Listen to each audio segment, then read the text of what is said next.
Dobrodošli v svetu besed in izrazov, po katerih si bomo zapomnili leto 2020. Izredne razmere so v vas prebudile domišljijo in ustvarjalnost. Spodbudili pa smo vas tudi mi.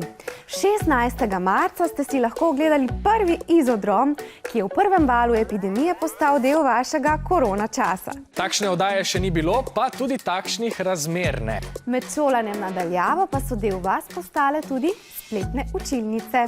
Ko so učenci začeli uporabljati vsa ta tehnološka orodja, so bili strežniki preobremenjeni. O izzivih šolanja nadaljavo so nam poročali tudi mladi iz drugih držav. Nimam veliko prostega časa, zato med prostim časom berem, poslušam muziko in se pogovarjam s prijateljico Kiki. Kaj je e-participacija, pa zagotovo veste vsi, ki ste se udeležili jubilejnega 30. otroškega parlamenta in sicer na spletni platformi opin.me.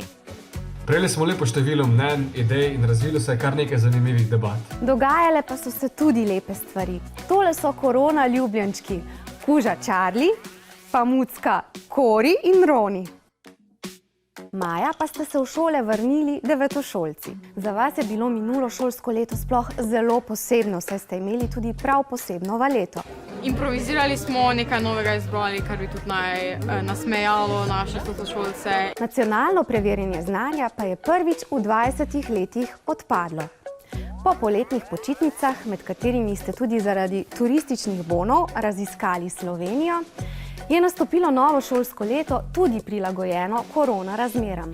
Strokovnjaki s Fakultete za šport so ugotovili, da sta v primerjavi s preteklimi leti manj gibljivi. Povečal za 20% se je tudi delež pretežkih otrok. Prostovoljci Tom telefona pa so zaznali, da so vas v spomladanskem valu epidemije pogosto mučili osamljenost, strah in tesnoba.